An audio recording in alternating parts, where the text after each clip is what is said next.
Oi, sou Cristina Wagner Salvatore, eu trabalho na gestão do Students e também estou na TV Relacionamento.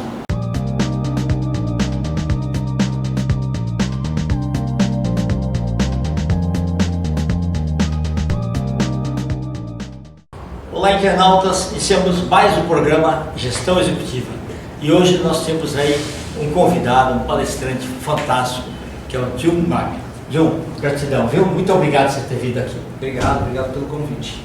Jun, conta um pouquinho para os nossos internautas onde você nasceu e a sua trajetória profissional e como você acabou se tornando esse palestrante inspirador e fantástico. Obrigado, gente. Então, eu nasci aqui em São Paulo, né? Então, na verdade, descendente aí de avós, por um lado, japoneses, pelo outro, meu avô materno é espanhol e minha avó portuguesa, né? Então eu falo que é a mistura que a gente tem aqui no Brasil, né?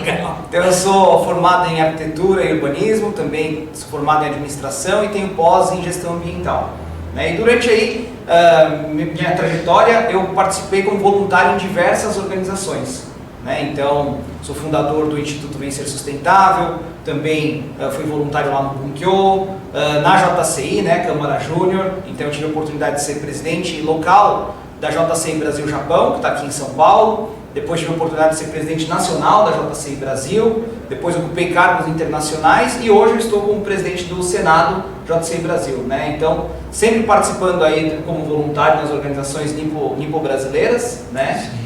E durante a trajetória eu tive, por ter feito esses projetos, ter feito esses trabalhos, eu recebi um convite, né, do Japão, Ministério de Relações Exteriores do Japão, para poder participar do programa Gai no Show, para futuros líderes Nikkeis da América Latina.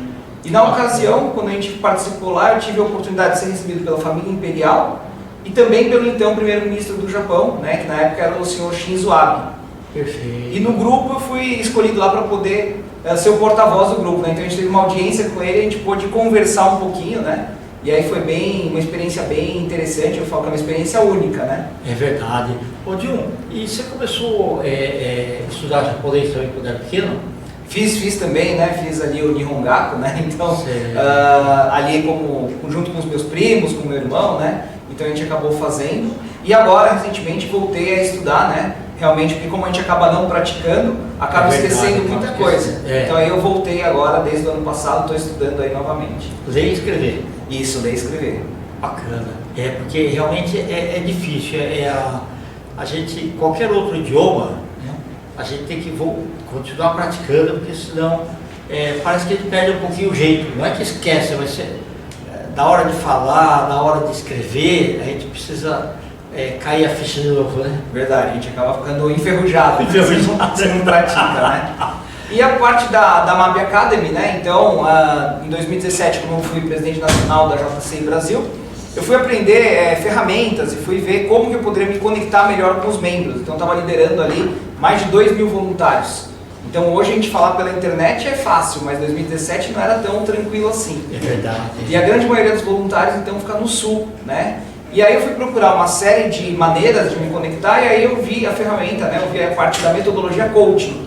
E eu fui estudar e a partir daí eu realmente fui me desenvolvendo cada vez mais, fui fazendo cursos, parte de mentoria, cursos aqui no Brasil, cursos fora do Brasil, né? E venho aí trabalhando desde 2018, então eu fundei a MAB Academy e a gente vem trabalhando. E aí ao longo desses anos, então, eu desenvolvi um método MAB, que ele é baseado em 4 pilares, que é a questão da melhoria contínua, atenção plena, bons relacionamentos, para a gente conseguir aí os excelentes resultados.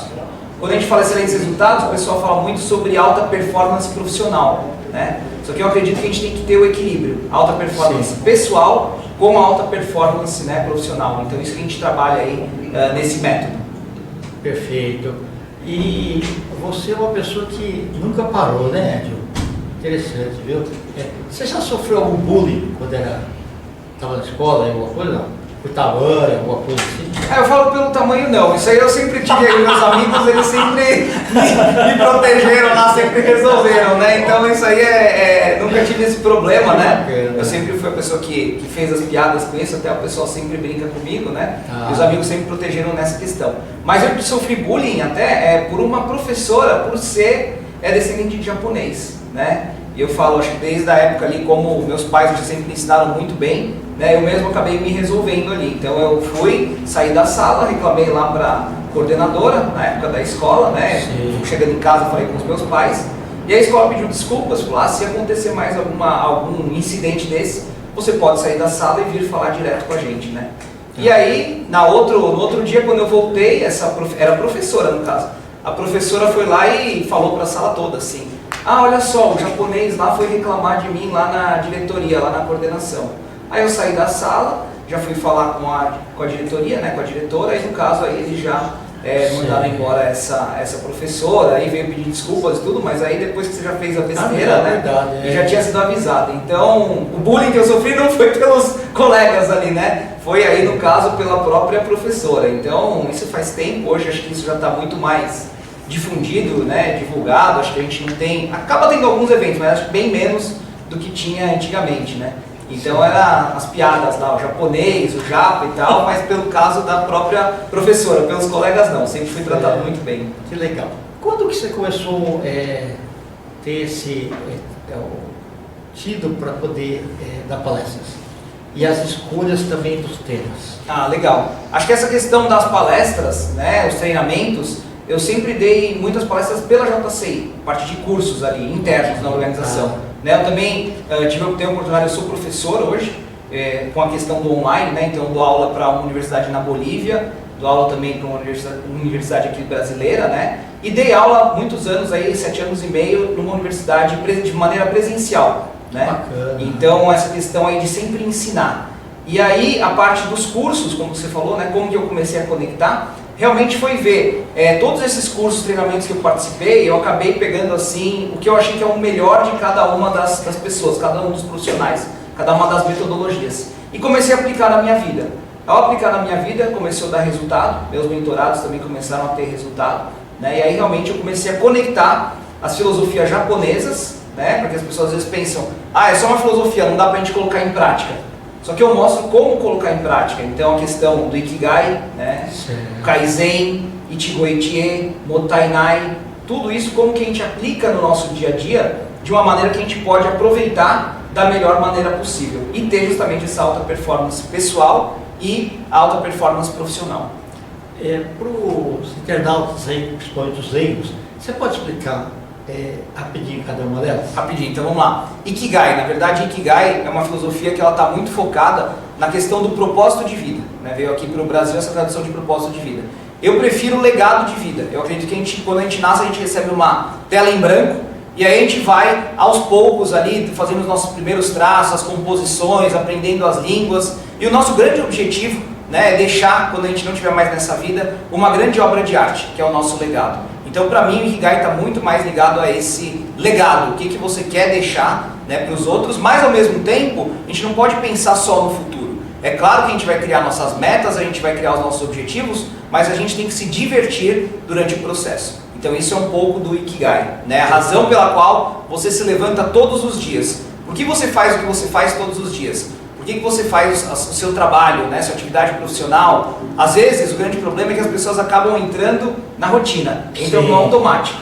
E aí não sabem por quê, né? E tem uma pesquisa que eu acho que ela é muito forte. 76% dos brasileiros estão infelizes com sua atividade profissional, né? Por que acontece isso? Eu acredito que muitas vezes a pessoa entra em uma atividade profissional para ficar lá por um tempo, um período, levantar um recurso financeiro e depois sair. Só que entra na tal zona de conforto.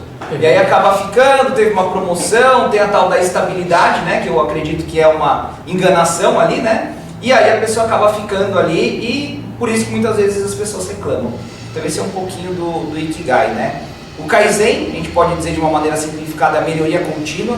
É como você vai melhorar cada dia, né? Um pouquinho lá, você melhora cada dia. Ele teve origem ali nas indústrias japonesas, principalmente após a Segunda Guerra Mundial, né? Mas hoje a gente consegue aplicar para várias áreas, inclusive para a área pessoal, né? Então isso é um pouquinho. E o Ichigo-Ichie, que é, se a gente for fazer a tradução, uma vez um momento. Então são os momentos únicos. Igual nós estamos aqui hoje, é um momento único, né? A gente encontra aí outras oportunidades, mas cada vez é um momento único. Eu falo para as famílias. Tem famílias que se encontram todo final de semana, vão almoçar lá todo sábado, todo domingo.